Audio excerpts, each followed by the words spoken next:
Escaping an Occult Family. Welcome back. I'm Adeline Atlas, 11-time published author, and this is Occult Bloodlines, Families of Ritual Power. Today's video is different. After over 100 videos exposing bloodline control systems through money, dreams, energy, soul contracts, arranged relationships, hidden cameras, and trauma loops, this is the first time we are discussing what to actually do when you realize it's true. If you were born into an occult family and you've confirmed the signs, you're not crazy and you're not alone. But knowing the truth isn't the same as being free. There comes a point where awareness is not enough. Survival requires escape, and this is the escape plan. Let's be clear. Leaving an occult family system is not like cutting off contact with ordinary narcissists. These are not typical abusers. These are spiritually networked bloodlines with surveillance mechanisms, ritual contracts, and psychic tethers. They often use handlers, legal entanglements, trauma bonding, hidden cameras, dream monitoring, and financial control to maintain power over you. So the stakes are high. And once they know, you've got one shot to disappear without getting trapped again. First, understand this. You don't leave an occult family. You vanish. That doesn't mean posting a public goodbye or sending a dramatic letter. In fact, doing so will make it worse. Ritual families interpret any form of exit, emotional, spiritual, verbal, as a threat. They activate punishment programs immediately. Legal reports, false wellness checks, fake illnesses, death magic, break-in attempts, even bribes to exes to report on you.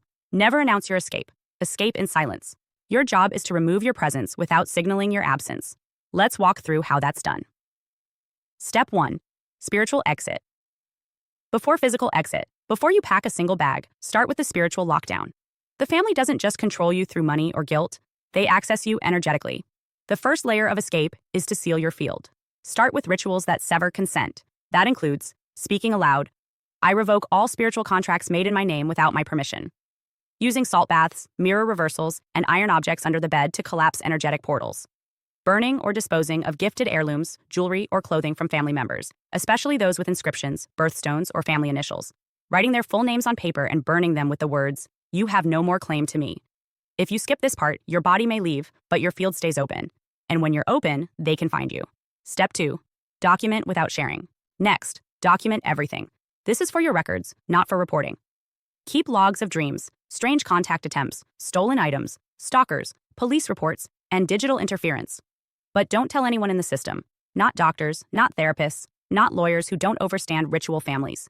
Many survivors were reinstitutionalized, misdiagnosed, or drugged after telling the truth to the wrong person. You must find trauma-informed spiritual support outside the system.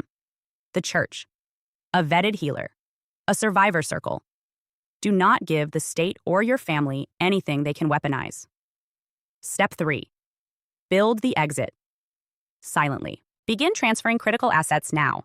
If you are financially controlled, start creating streams of income they can't sabotage. Move your cash into institutions they can't access. Create secondary phones, emails, and bank accounts with no family trace. Print hard copies of identification, insurance, and legal documents, especially if you suspect your birth certificate or will has been altered. This is extremely common in occult families. Some survivors find out they've been listed as deceased. Others learn their inheritance was reassigned. Secure proof of who you are before they erase you. Step 4. Get out of their physical range. Geographic separation is key. Staying in the same city, state, or even country allows them to reroute handlers, send in romantic plans, or contact your new friends and neighbors. Move to a place with no mutual contacts. Disable location tracking on your devices. Do not bring clothing or items they've gifted you. These may contain energetic tracking. Many people don't realize their location is given away through social media photo metadata, or even auto-login prompts. If you can afford it, leave the country. Choose a location without extradition risk, legal overlap, or family alliances. In many occult families, even the authorities have been groomed or planted. Starting over abroad gives you time, distance, and spiritual space to begin the real detachment process. Step 5. Change your identity on all levels. This is not about escaping legal obligations. It's about dissolving the ritual code that holds you hostage. Change your name, legally and spiritually.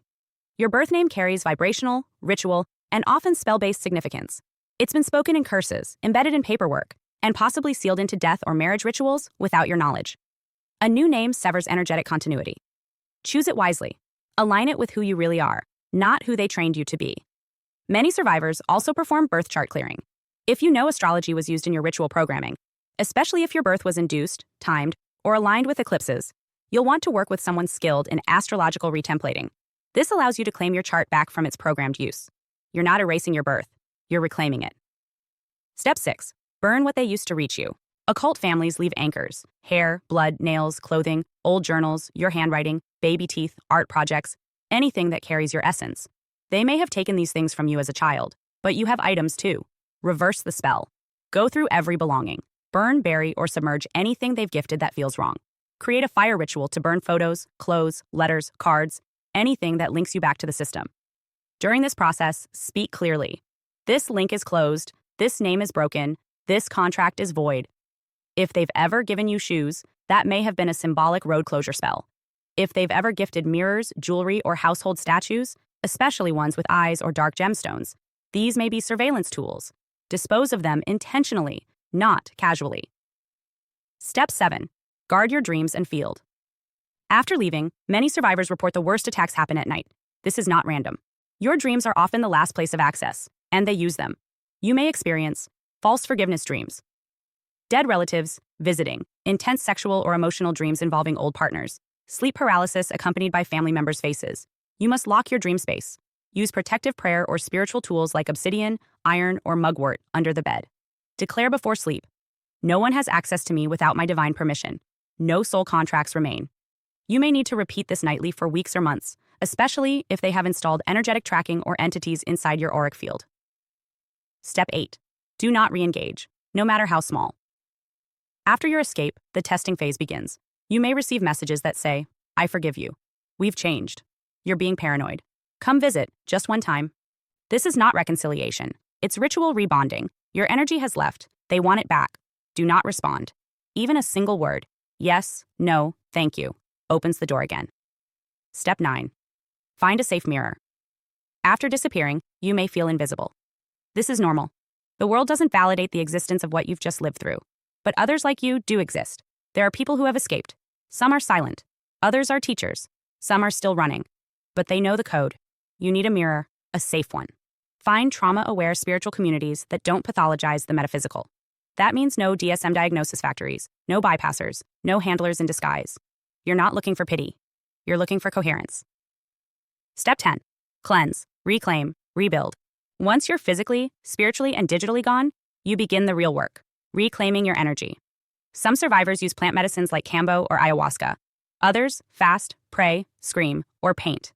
The method is yours, but you must purge the residual program.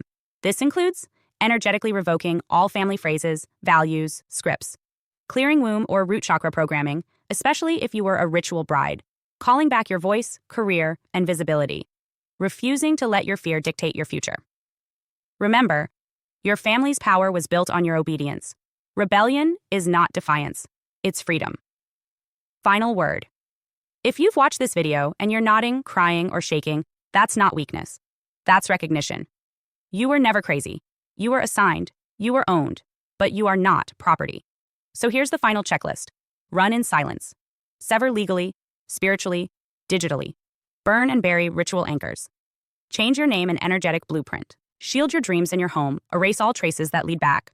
Rebuild your life off the grid of their system. Never re-engage, even once. Find mirrors, not saviors. Reclaim your voice, your path, your body. Escape is not about leaving people. It's about exiting a ritual matrix. And when you do it cleanly, silently, and spiritually sealed, they can't touch you. Not anymore. Home is where you cease. Trying to escape. If you're still trying to escape, that means you're not home. And that's the truth most people don't want to admit. Because it means leaving the people they're told to love, the family they're expected to protect, or the system they were raised to trust. But hear this clearly. The urge to run is not immaturity. It's intelligence. Your soul knows when something isn't safe. When your body is tense in a room full of people smiling. When your energy drops every time you go home. When your chest tightens before the phone call. You feel it before you can explain it. You were programmed to believe that staying is strong and leaving is selfish. But the opposite is true in a sick system.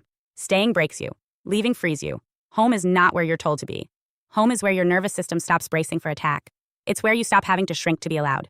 It's where you stop rehearsing your words to survive dinner. So if you're still scanning the exits, still fantasizing about disappearing, still building a plan in your head, good. That means the part of you that wants to live is still alive. Don't shame your escape plan. Follow it. Because the impulse to run is the voice of the real you, the one who refuses to die quietly inside a system that's already claimed too many souls. Run. Not because you're weak, but because you remember what freedom feels like. And one day, Yes, you'll land somewhere safe. But first, you have to stop pretending this is home. If you still want out, that means you're right. Hi, I'm Adeline Atlas, 11 times published author, and what you just watched is part of my signature program, the Chosen One series inside School of Soul. This series is not just a course, it's a blueprint for those who know they were different from the start: the black sheep, the scapegoat, the truth teller, the cycle breaker. Inside, you'll discover the family roles playbook, the golden child, the scapegoat, the enabler, the lost child, and how to finally step out of the part you were cast in without consent. How the black sheep becomes the goat, turning rejection into radical transformation in leadership. How to break generational curses and rewrite ancestral contracts so the pain stops with you. And how to recognize and escape modern forms of spiritual and technological targeting, from gang stalking to synthetic synchronicity. This isn't just about survival. It's about awakening, about reclaiming your voice, your lineage, and your destiny as one of the chosen ones. Click the link below to access the full series now, because the role ends the moment you decide it does, and the real script begins with you.